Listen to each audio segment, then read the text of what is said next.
Assalamualaikum warahmatullahi wabarakatuh. A'udzubillahi minasyaitonirrajim. Bismillahirrahmanirrahim.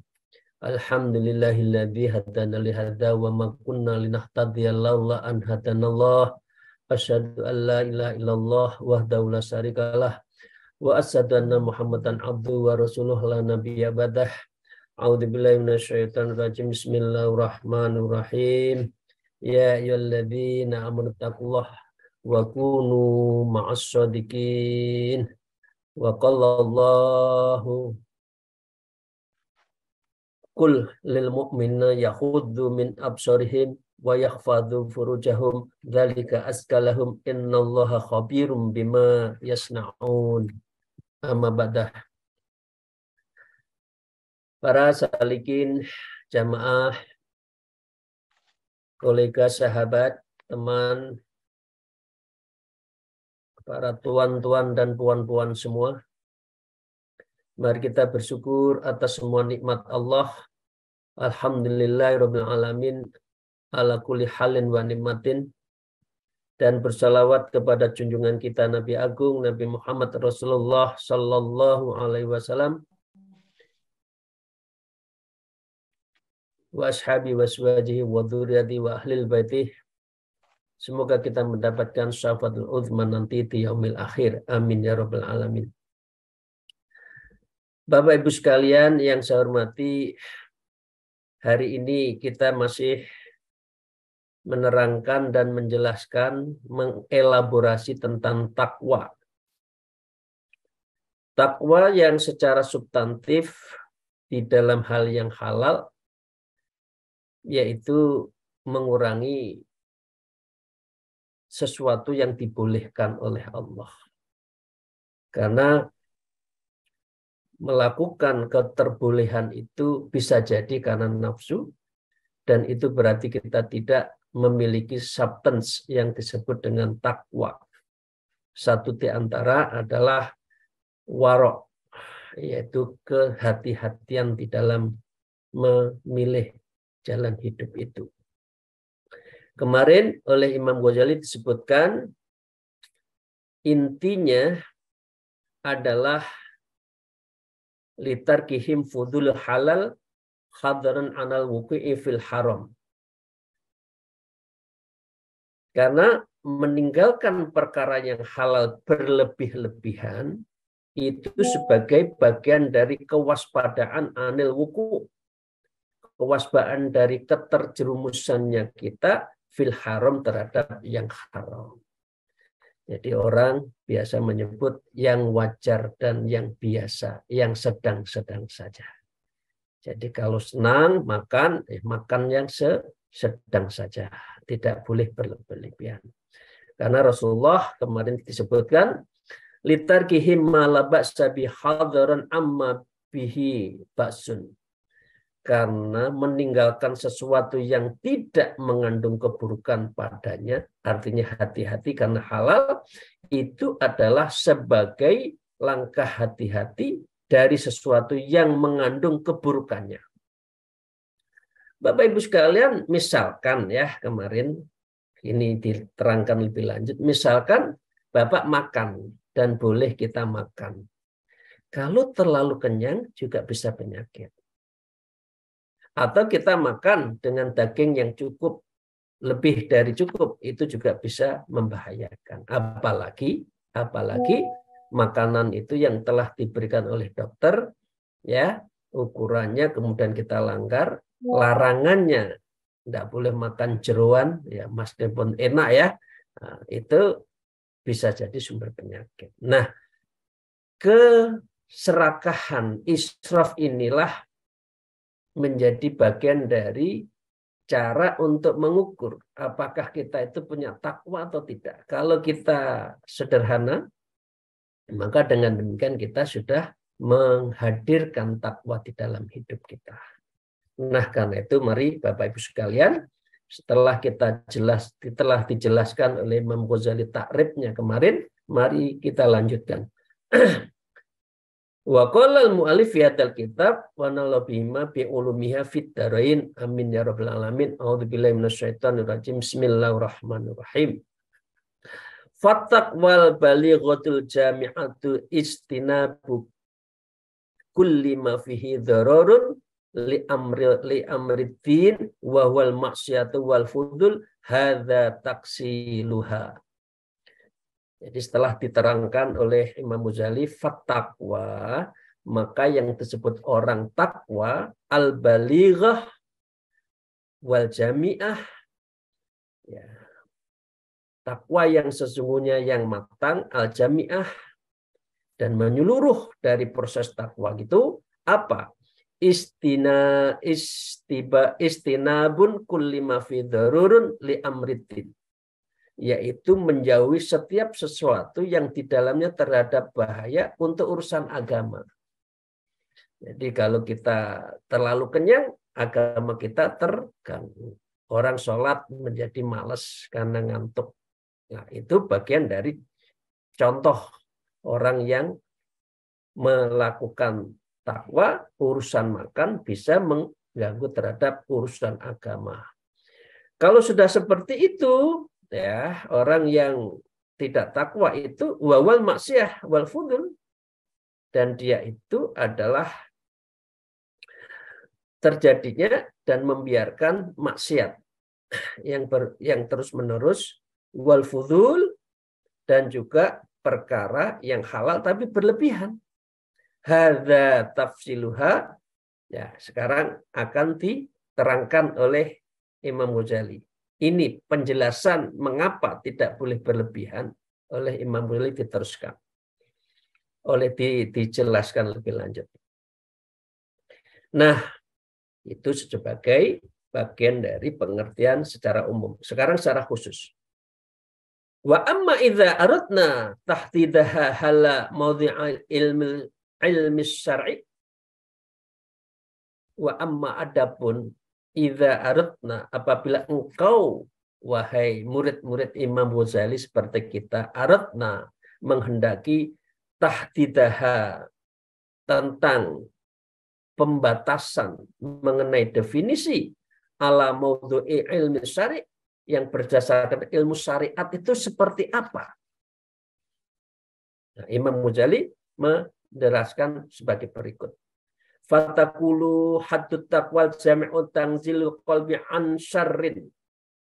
Maka kalau ditanya takwa dalam ilmu syariat, jawablah batasan takwa yang menyeluruh adalah apa? Tanzihul qalbi, membersihkan hati. Kata yang disebut dengan tasfiyatul qalbi juga bisa, membeningkan mata hati. Nah, intinya di situ, upayanya di situ, lam yasbik ngan kumisluhu, yang tidak terjadi sebelumnya dari dirimu. Ya, pengertiannya, dulu kita maksiat, dulu kita punya dosa. Maka setelah kita mempunyai setrum di dalam dada kita kuat, disetrika, dar gitu, maka dengan demikian Anda harus tangzilul qalbi ansyarin, hal-hal yang salah, hal-hal yang jelek tadi kemudian kita hentikan. Inilah yang disebut dengan tangzilul qalbi, dan itu tidak kita ulang lagi. Lam yasbik ngan kamisluhu, kita tidak menjalani serupa. Nah, itu namanya sudah ada tanda-tanda takwa di antara kita, di dalam hati kita. Nah, bikuwatin azmi ala tarkihi, dan memiliki kekuatan, kuwah azmi, azam kita, cita-cita kita untuk tidak melakukan sesuatu kesalahan itu, ala tarkihi, untuk meninggalkannya. Hatta yasiru dzalika wa qoyatan bainaka wa baina kulli syarrin, ya, kemudian hingga menjadi sebagai perisai Wakoyatan itu perisai. Oh, ini salah. Langsung perisai. Nah, ditamengin sehingga kita itu tidak terjerumus lagi ke dalam dunia maksiat, dunia syubhat, dan dunia haram. Langsung ditamengin karena sudah ada tadi namanya kuwatil azmi, tanzihul qalbi. Kemudian itu menjadi tameng kita, dan itulah dua kriteria dari orang yang bertakwa. Kemudian kita akan ditamengin apa? Bainaka wa baina kulli syarrin, di antara kita dengan segala keburukan. Jadi ilmu syariat mengajarkan kalau orang takwa maka membersihkan hati, dan yang kedua adalah tekad yang kuat. Membeningkan hati, satu di antaranya adalah zikrullah mutawamah, zikir secara mutawam, secara terus-menerus. Mari kita lanjutkan, para salikin, para jamaah rahimakumullah. Tsumma surudu dzarban syarrun asli wa huwa ma nahallahu anha tahriman kal ma'asil mahdhatin. Kemudian kan kita terangkan hilangkan keburukan. Keburukan itu ada dua. Satu ada dzarbani syarrul asli, yaitu menghindari keburukan-keburukan yang asli. Apa? Wa huwa nahallahu anhu tahriman kal ma'asil wal mahdhah, yaitu keburukan-keburukan yang sudah dilarang oleh Allah dengan yang jelas. Wal ma'asil mahdhatin itu yang jelas-jelas haramnya. Ya, minum khamr dan perbuatan-perbuatan, maaf, ngambil hak orang lain, nyari rezeki yang haram, itu semua dilarang, dan itu sudah qat'i, sudah jelas. Ya, itu salah satunya adalah syirik. Salah satu sebutan adalah keburukan yang asli di situ. Dan itu sebagai kemaksiatan yang murni. Itu sudah kal ma'asil mahdhatin, itu yang jelas-jelas dilarang. Yang kedua, wasarru ghairu asli. Yang kedua, keburukan-keburukan yang tidak asli.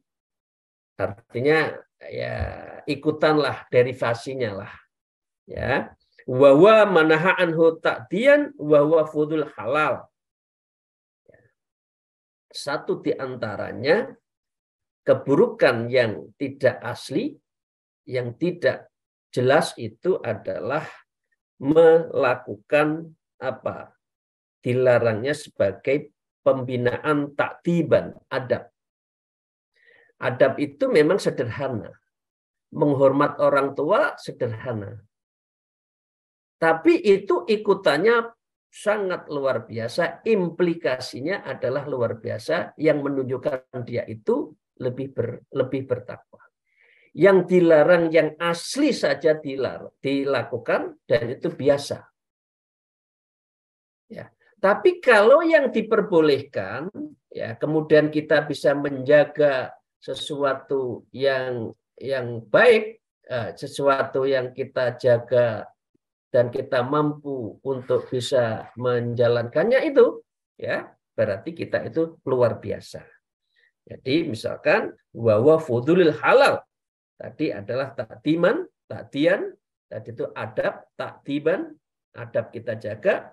Yang kedua fudulil halal, mengurangi, membatasi terhadap yang halal, kal mujahati lil mahdudati bisahwat, dan seperti kal mubah, yang mubah saja kita hindari, jangan berlebih-lebihan.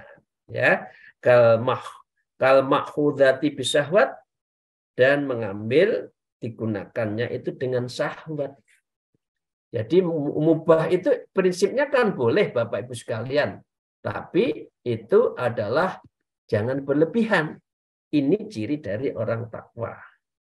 Ya Bapak Ibu sekalian, kita sudah bisa lihat, kita bisa menjelaskan dari syariat, takwa itu menjadi tameng. Yang kedua, kita harus menjadi kuwatul azmi, mempunyai kuat azmi. Implikasinya yang haram harus sekuat tenaga, tidak boleh disentuh. Kemudian yang boleh jangan berlebihan. Itu adalah ciri orang yang takwa. Jadi itu ya Bapak Ibu sekalian yang saya hormati, yang saya cintai. Semoga apa yang kita lakukan ini menjadi bagian dari cara kita mendekatkan takwa. Kami lanjutkan. Ibu dan Bapak sekalian rahimakumullah. Fal'ula taqwa fardun yalzamu bitarkiha adzabin nar. Maka hal pertama merupakan ketakwaan yang diwajibkan. Jadi yang tadi yang haram-haram itu dihilangkan, kita tidak boleh bersentuhan, berarti kita itu yang wajib. Bitarkiha adzabin nar, yang menetapkan siksa neraka dan sebab meninggalkannya. Artinya kan yang wajib tadi, wajib meninggalkan haram. Kok kita meninggalkan haram, artinya melakukan haram, maka dengan demikian adzaban nar, maka dengan demikian kita mengundang azabnya neraka. Oke. Yang kedua.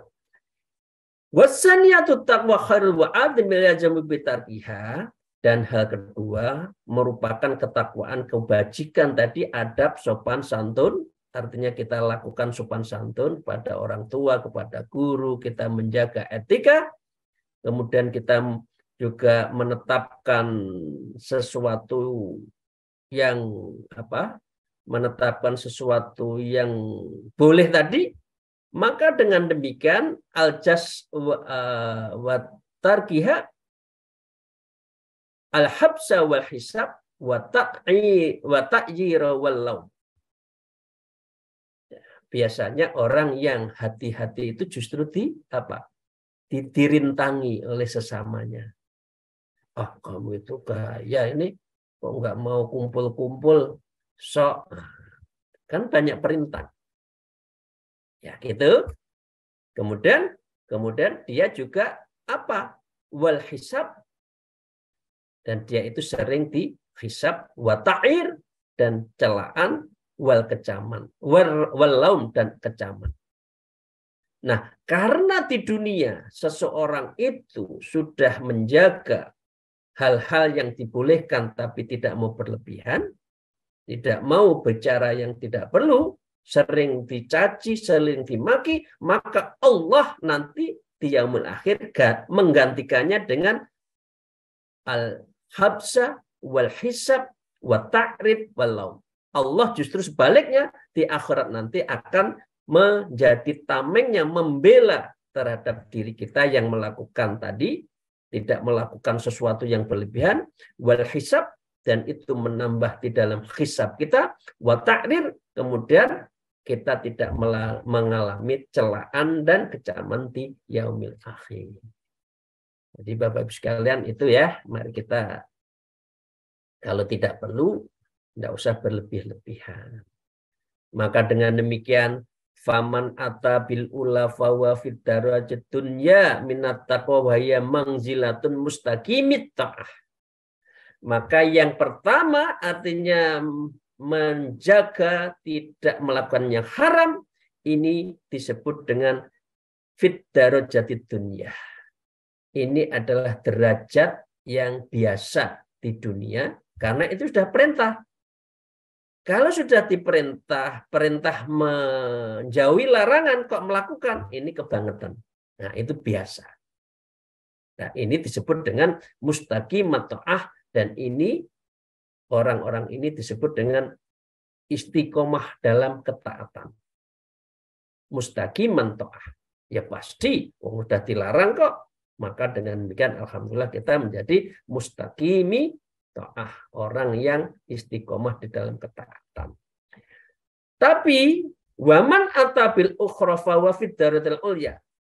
Kalau seseorang itu sudah mampu melakukan membatasi yang dibolehkan, boleh kaya tapi jangan terlalu kaya, boleh makan jangan terlalu kenyang, ya boleh senang tapi jangan senang-senang, kira-kira gitu. Ya manusia kan bahagia boleh, tapi jangan senang-senang, itu yang nggak boleh. Maka dengan itu disebut dengan fahuwa fit darajatil ulya. inilah derajat yang mulia, yang lebih tinggi.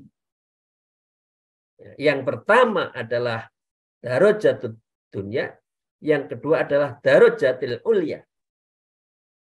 Jadi pasti kalau yang boleh saja kita mampu membatasi, apalagi yang dilarang, pasti kita nggak melakukannya. Jadi ini adalah the degree of quality takwa.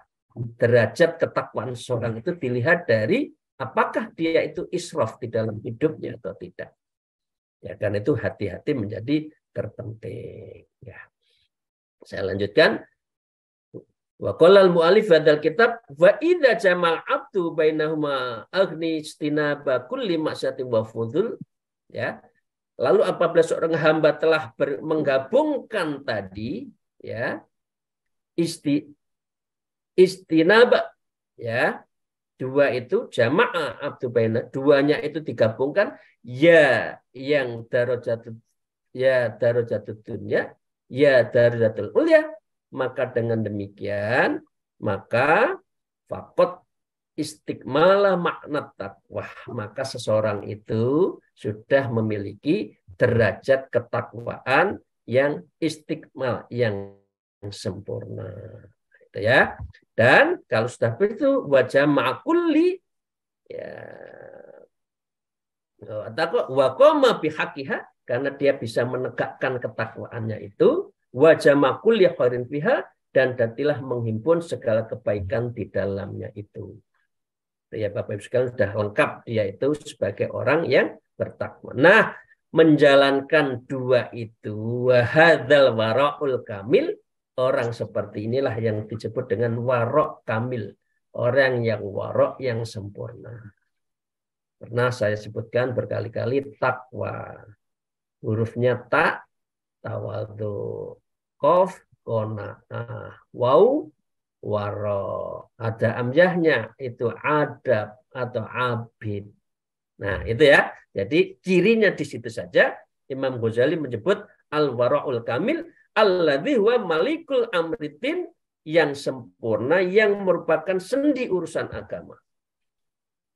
Milakul amritin, ini berarti sendi agama kita kuat. Wadzalika manzilatul adabi ala babillah ta'ala, maka itulah kedudukan yang sopan, yang beradab di hadapan babillah ta'ala. Babillah ta'ala, pintu Allah. Jadi ini sudah kita itu di hadapan pintu Allah, orang yang melakukan itu.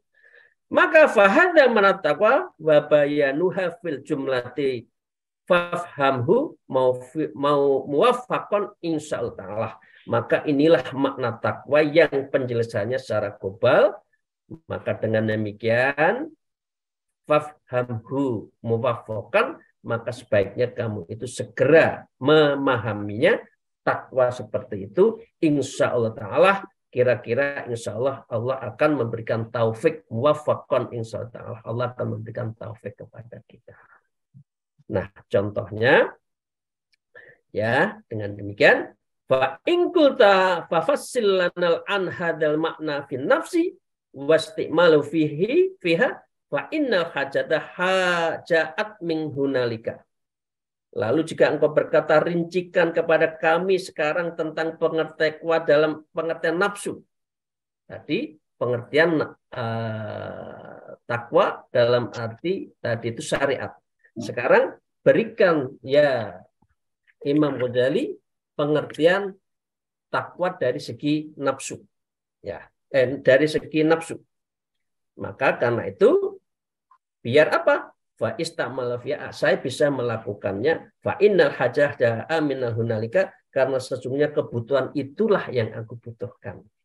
Maka dengan demikian lina'lama kaifa nuljimu hadin nafsu bihadal makna alladzi fasalta min haqiqatit taqwa.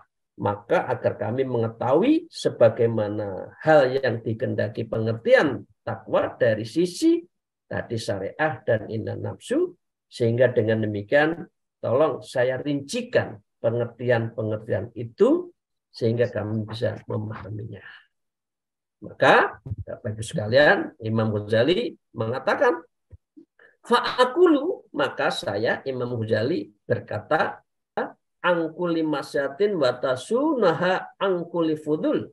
Maka engkau merintangi nafsu itu dengan setiap kemaksiatan. Pokoknya setiap kemaksiatan kita lawan, ya, kulli masyatin watasunaha angkuli fudul, dan kamu menjaganya dari perkara yang boleh yang berlebihan. Itu nafsu. Jadi Bapak Ibu sekalian, saya ulang lagi, orang untuk makan boleh, tapi berlebihan tidak boleh. Artinya yang dibolehkan saja, yang halal saja kita masih mampu membatasi, apalagi yang dilarang. Itu bagian dari etika, adab. Itu otomatis apa? Otomatis itu mempunyai implikasi yang endorsement di dalam hati itu kuat.